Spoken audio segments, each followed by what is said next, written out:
이 새벽 우리에게 주시는 말씀은 에레미야 5장 26절에서 31절입니다. 한 절씩 교독하여 읽도록 하겠습니다. 내 백성 가운데 악인이 있어서 새 사냥꾼이 매복함 같이 지키며 덫을 놓아 사람을 잡으며 새장의 새들이 가득함 같이 너희 집들의 속임이 가득하도다.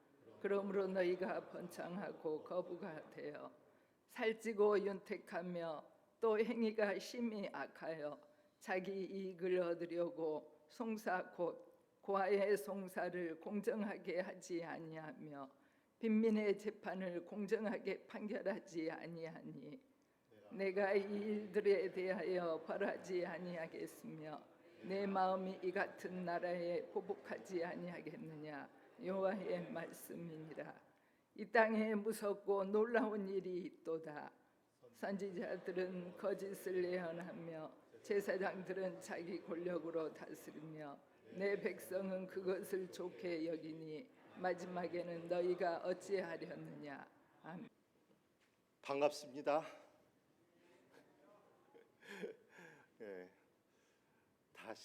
다시 세상의 빛으로라는 제목으로 우리가 새벽 기도회로 모이셨는데, 우리의 기도를 들으시는 주님의 영이, 또 말씀 가운데 감화하시는 주님의 영이 이 시간 우리와 함께 하시기를 축복합니다.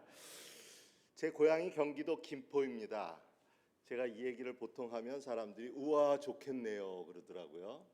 그래서 뭐가 좋아요? 그랬더니 거기 땅값이 어마어마하게 올랐잖아요 그러시더라고요. 저는 좋을 거 하나도 없습니다 라고 얘기해요. 왜 그럴까요? 역시 목사니까 돈에 대해서 욕심이 없어서 그렇게 얘기할까요? 제 땅이 없어서 그래요. 아무리 좋은 것도 내게 아니면 별 소용이 없어요. 별 소용이 없어요. 제가 왜 신소리를 할까 생각하실지 모르겠지만, 교회 창립을 기억하며 여러분 이렇게 교회여 다시 세상의 빛으로라는 주제로 새벽 기도회를 모여서 연심으로 기도하고 계시는데, 이 이유가 뭐겠어요? 바로 이 교회가 여러분들의 교회이기 때문인 거고, 더 나아가서는 이 교회가 주님의 교회이기 때문인 줄로 저는 믿습니다. 그게 중요해요. 교회가 다시 세상의 빛으로 나아가야 된다는 이야기를 우리가 할 수밖에 없는 이유가 뭐냐면 빛을 잃어버렸기 때문인데, 교회가 왜 빛을 잃어버리게 되었을까? 왜 빛을 잃어버리게 되었을까? 저는 그 중심에는 교회 본질이 회복되어야 한다. 교회가 그 본질로부터 떠나 있기 때문에 빛을 잃어버리게 되었다라고 생각하고요. 그 잃어버린 본질 중에 하나, 아주 중요한 본질 중에 하나를 저는 교회가 어디에 속하였는 거라는 그 소속을 잃어버렸기 때문이다. 교회는 철저히 예수 그리스도의 교회가 되어야 할 줄로 믿습니다.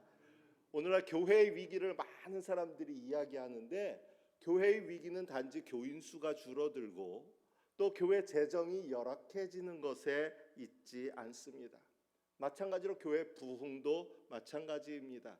교회가 부흥한다면 단지 교인 수가 다시 늘어나고 교회 재정이 풍성해지는 것, 그것만을 생각할 수가 있지만, 사실상 교회의 위기, 교회의 어려움들은 외적 성장이라는 것과는 별개로 진행되어져 왔습니다. 오늘 성경 우리가 함께 읽은 말씀 속에서도 보면요, 그 말씀 가운데 나타나는데 굉장히 충격적인 말씀이 한 군데 나오고 있는데, 27절에서 28절 보면 너희가 번창하고 거부가 되어 살찌고 윤택하며, 여기까지는 참 좋지 않아요? 어쩌면 오늘 이 새벽 기도 시간에도 열심을 다해서 그러며 주님 번창하고 거부가 되고 살찌고 윤택하고 이 축복을 우리에게 주시옵소서 하고 기도하실 분이 많을 텐데, 바로 그 뒤에 뭐라 그랬냐면 또 행위가 심히 악하여 그랬어요. 악하여 그랬어요. 성장이 이루어지지 않은 것이 아니라 그 성장의 이면에 주님의 교회, 예수 그리스도의 교회로 바르게 서지 못하니까 그 성장이 오히려 화가 되는 경우들이 있었다는 거예요. 그 대표적인 예는 우리가 종교개혁 시대에 볼 수 있는 중세교회라고 할 수 있습니다. 중세교회가 개혁의 대상이 됐던 이유는 중세교회가 교인이 없어서가 아니에요. 중세교회가 힘이 없어서가 아니에요. 당시는 교황이 오히려 왕을 세울 정도로 엄청난 힘을 가지고 있던 시대가 중세교회입니다. 힘이 없어서 개혁의 대상이 된 것이 아니라 힘이 너무 많다 보니까 예수님도 하나님도 상관없이 자기들의 힘으로 모든 것을 할 수 있다고 교회가 착각하기 시작하니까 개혁의 대상이 될 수밖에 없었던 겁니다. 보다 중요한 것은, 문제의 본질은 교회의 힘이 약해진 것에 있는 것이 아니라 교회가 예수 그리스도의 교회로 바로 서지 못한 데 있다. 교회는 많지만, 오늘 말씀의 제목을 내 백성 가운데라고 얘기했는데요, 이 백성이 많다. 수많은 백성 가운데 진짜 내가 내 백성이라 부를 만한 자, 내 교회라고 부를 만한 자, 내 교인이라고 부를 만한 자가 얼마나 있느냐라는 주님의 한탄과 질문이 이 내 백성 가운데라는 데에 놓여져 있습니다. 예레미야서는 이런 교회의 문제를 분명히 지적하면서 심지어 마지막에 뭐라고 했냐면, 선지자가 없고 제사장이 없어서가 아니라 선지자와 제사장들은 넘쳐남에도 불구하고 선지자들은 거짓을 예언하고 제사장들은 자기 권력으로 다스리고 백성들은 이것들을 기뻐하는 것이 문제의 핵심이라고 지적하고 있어요. 선지자, 제사장, 하나님의 백성, 교회는 아무리 많아도 소용이 없다. 정작 내 백성이라고 부를 만한, 내 사람이라고 부를 만한, 내 일꾼이라고 부를 만한 그 사람이 몇이 있는가가 중요하다. 오히려 선지자가 많고 제사장이 많고 백성이 많은 것 그 자체는 심지어는 무섭고 놀라운 일이 될 수도 있다라고 예레미야를 통해서 주님께서는 오늘도 말씀하고 계십니다. 오늘날 세상의 골칫거리로 그렇게 전락한 한국의 교회들을, 빛을 잃어버린 오늘 우리 교회들을 보는 것 같지 않으십니까? 저는 이 질문을 이제 설립 79주년을 맞이하는 우리 계림교회가 이 질문, 내 백성이라는 이 질문 화두를, 내 교회라는 이 질문과 화두를 무겁게 받아들일 수 있기를 바랍니다. 과연 우리는 하나님 앞에서 내 백성이라 인정받을 만한 그런 성도들인가? 과연 우리 교회는 주님께서 너희는 그야말로 내 교회라 인정하실 만한 그런 교회인가? 여러분들이 스스로 물어볼 수 있기를 바랍니다. 그저 교회가 좀 안정돼야지, 교회가 좀 커야지, 그것만이 우리의 관심이 되어선 안 된다는 이야기입니다. 그럼 어떻게 해야 우리가 주님의 교회, 온전히 주님께서 내 교회라 부르실 만한 그런 교회가 될 수 있을까요? 저는 요한계시록에 나오는 빌라델비아 교회를 우리가 닮아가면 좋겠다라는 생각을 갖게 됩니다. 그런데 사실 빌라델비아 교회는요, 당시 요한계시록에 기록된 7교회들 중에서 우리가 흔히 할 수 있는 표현으로 소위 성공한 교회는 아닙니다. 요한계시록 3장 8절을 보면 내가 작은 능력을 가지고서도 라고 써 있어요. 세 번역으로 읽어보면 내가 힘은 적으나 라고 했습니다. 소아시아 7교회 가운데 가장 작은 교회, 그나마도 교회 구성원들은 다 여성들과 노예 중심의 사회적으로 약자요 가난한 사람들이었습니다. 당시 가장 크고 부유했던 교회는 라오디게아 교회입니다. 그런데 이 라오디게아 교회를 향해서는 정작 칭찬은 없고 책망의 말씀만 기록되어져 있습니다. 그런데 이 작고 작은 힘없고 약한 필라델비아 교회를 향하여서는 내가 내 앞에 열린 문을 두었을 때 능히 닫을 사람이 없으리라 하는 칭찬의 말씀이 기록되어 있습니다. 도대체 어떻게 했길래 이 교회는 이런 칭찬을 들을 수 있었을까요? 다시 3장 8절을 보면 내가 내 행위를 아노니 내가 작은 능력을 가지고서도 내 말을 지키며 내 이름을 배반하지 아니하였도다라고 되어 있습니다. 주님의 말씀을 지키고 주님의 이름을 배반하지 않은 것.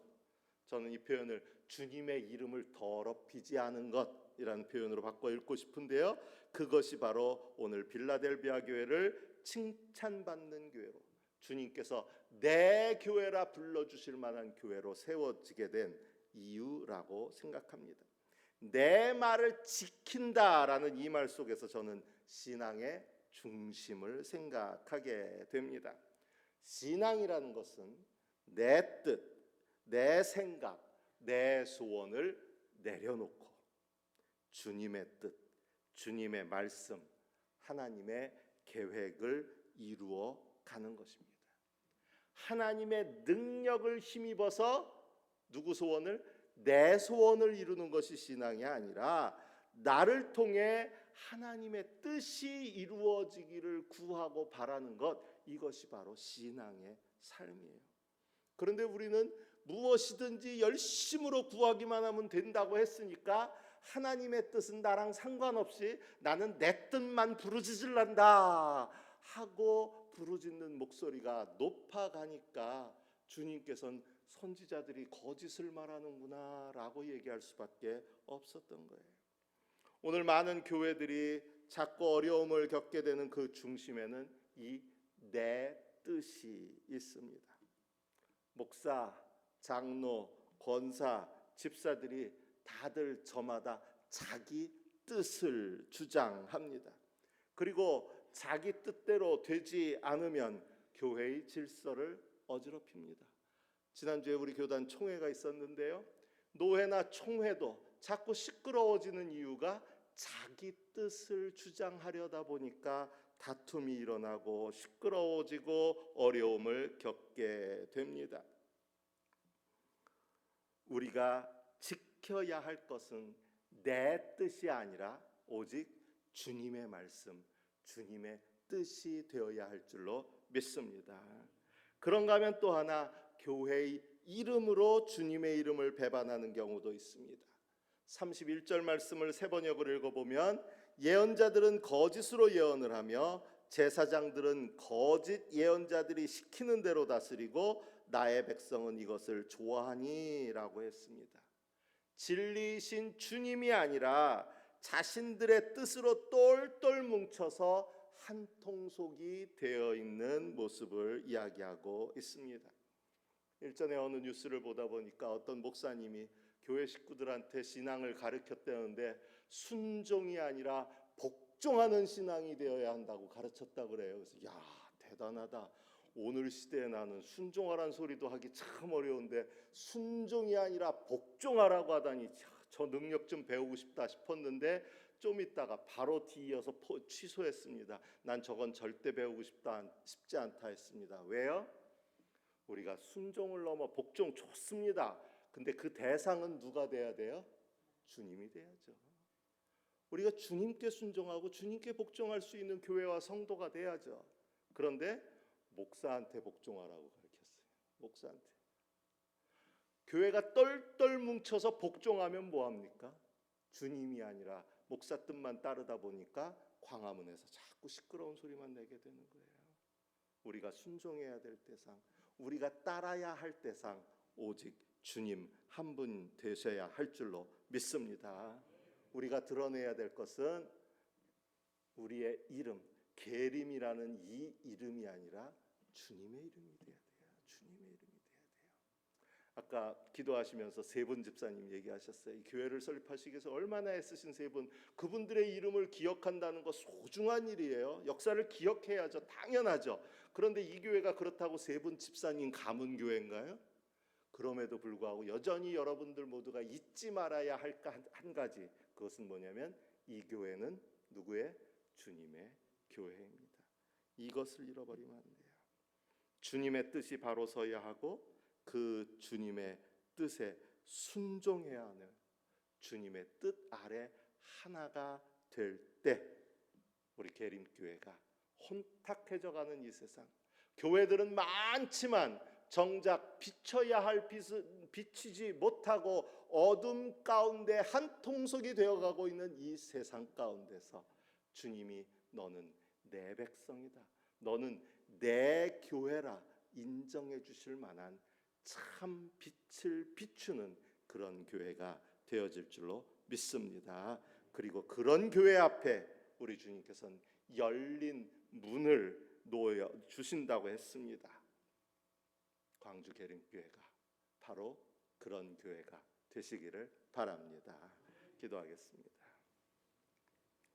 오늘도 우리를 빛으로 불러주신 주님, 우리의 사명은 주님의 빛을 세상 가운데 전하는 일이 되어야 할 터인데 어느 순간 주님의 빛은 오히려 가리우는 교회가 되어 버렸습니다. 주님의 교회가 되어야 할 텐데 주님의 뜻은 잃어버리고 내 뜻만이 무성한 교회가 되어 버렸습니다. 주님, 이 혼탁한 때에 우리 광주 계림교회를 다시 깨우시고자 특별 새벽 기도회를 열어 주신 줄로 믿습니다. 이제 설립 79주년을 맞이하며 우리가 주님 앞에 다시 서서 온전히 주님의 교회가 되기를 원합니다. 주님이 저희에게 허락하신 참 빛을 비추기 원합니다. 기도하며 나아가는 그 발걸음 위에 주님께서 함께하여 주옵소서. 주의 크신 뜻이 우리 광주 계림교회와 우리 모든 성도들 가운데 함께 하시기를 간절히 구하오며 우리 주 예수 그리스도의 이름으로 기도드립니다.